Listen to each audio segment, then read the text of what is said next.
ধারাবাহিকের শুরুতেই হাডুডু খেলার অনুষ্ঠানে দুপক্ষের খেলা চলছিল। অন্যদিকে চিত্রার দুজন গুন্ডা বাইরে অপেক্ষা করছিল এবং লালিকে ফোন করে। লালি তাদের বলে, তোমরা বাইরেই থাকো, সুযোগ বুঝে আমি তোমাদের ফোন করে ভেতরে ডেকে নেব। কথা বিপক্ষ দলের সাথে হাডুডু খেলার জন্য যায় এবং সে জয়ী হয়। এরপর চিকি ও মাফিন দুজনকে জড়িয়ে ধরে বলে, আমরা আলাদা টিমে খেললেও আমরা দুজনেই এক, আমরা তো বোন। এই দৃশ্য দেখে বাড়ির সকলে খুশি হয়ে যায়। জুনি কথাকে বলে, ওরা একদম আমাদের মতো হয়েছে। এরপর অঙ্কিত এসে কথাকে বলে, এইসব কিছু হয়েছে তোমার শিক্ষায়। কথা বলে, না, এগুলো আমাদের শিক্ষায় হয়েছে। পরের দৃশ্যে রেণু এবং শশীভূষণের মধ্যে হাডুডু খেলা নিয়ে ঝামেলা লেগে যায়। রেণু শশীভূষণকে বলে, হাঁটু ব্যথা নিয়ে কী দরকার ছিল এভাবে খেলায় নামার। এরপর সেখানে কথা জুস নিয়ে আসে। তখন শশীভূষণ বলে, এগুলো নবীনদের বেশি করে খাওয়াও, ওদের এনার্জির প্রয়োজন। এই কথা নিয়ে অগ্নি এবং শশীভূষণের মধ্যে আবার ঝামেলা শুরু হয়। অন্যদিকে বাচ্চা দুটো বলাবলি করছিল, আবার এদের মধ্যে ঝামেলা লেগেছে।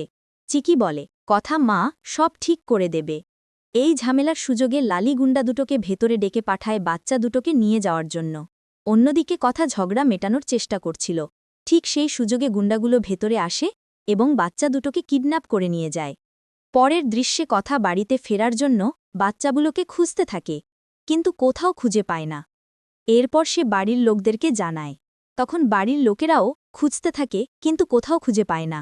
তখন অগ্নি বলে, হয়তো ওরা বাড়িতে চলে গেছে। এরপর সকলে মিলে বাড়িতে চলে আসে এবং প্রত্যেকটা ঘরে খুঁজতে থাকে, কিন্তু কোথাও খুঁজে পায় না। এরপর কথা লালিতে জিজ্ঞেস করে, তখন লালি বলে সে জানে না। এরপর সে অভিনয় করে বাচ্চাগুলোকে খুঁজতে থাকে। অন্যদিকে আমরা বাচ্চা দুটোকে দেখতে পাই, তারা কান্না করে কথাকে ডাকছিল এবং বলছিল, আমাদেরকে ধরে নিয়ে যাচ্ছে। বাচ্চাদের কান্না দেখে গুন্ডাগুলো ধমক দেয় এবং চুপ থাকতে বলে।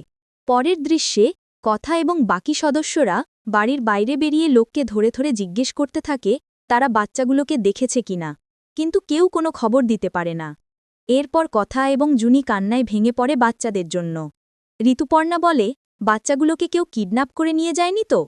অগ্নি বলে, হতেও পারে, কারণ কিছুদিন আগে তো দুজন লোক বাড়িতে ঢুকেছিল কিডন্যাপ করার জন্য, কিন্তু তখন পারেনি, তাই আজকে নিয়ে গেছে। এ কথা শুনে কথা অস্থির হয়ে যায়। এরপর সে বলে, বাচ্চা দুটোকে দেখার দায়িত্ব ছিল লালির, সে কোথায়? এরপর কথা বাড়িতে ছুটতে থাকে লালির মুখোমুখি হওয়ার জন্য। অন্যদিকে লালি চিত্রাকে ফোন করে জানিয়ে দেয়, কাজ হয়ে গেছে, তুমি টাকা ট্রান্সফার করে দাও অ্যাকাউন্টে, সঠিক সময় বাচ্চাগুলো তোমার কাছে পৌঁছে যাবে। এই কথা শুনে তো চিত্রা অনেক খুশি হয়ে যায় এবং বলে, এবার তোমার কি হবে কথা, তোমার মুখটা দেখার খুব ইচ্ছে করছে। তোমার প্রাণ ভোমরা তো আমার হাতে, তুমি কি করে বাঁচাবে তাদের? শেষ দৃশ্যে চিত্রা বলে, আমি শুধু চেয়েছিলাম চিকিকে তুলে আনতে, কিন্তু তখন তোমরা আমাকে সন্দেহ করতে, তাই তো মাফিনকেও তুলে আনতে হলো। এবার দেখি তুমি তোমার সন্তানদের কি করে বাঁচাও। আগামী পর্বে আমরা দেখতে পাব কথা লালিকে জিজ্ঞেস করে বাচ্চাগুলো কোথায়, সে কেন তাদের খেয়াল রাখেনি। কথার প্রশ্নের মুখে পড়ে লালি কান্না শুরু করে দেয়। অন্যদিকে বাচ্চাগুলোকে গুন্ডাগুলো আটকে রেখেছে এবং তাদের চিৎকার চেঁচামেচি করতে নিষেধ করে। পরবর্তীতে চিত্রা কথাকে ফোন করে জানিয়ে দেয়, কথার প্রাণভোমরা তার কাছে। তো দর্শক, এই ছিল আজকের আপডেট। পরবর্তী আপডেট সবার আগে পেতে আমাদের চ্যানেলটি এখনই সাবস্ক্রাইব করুন।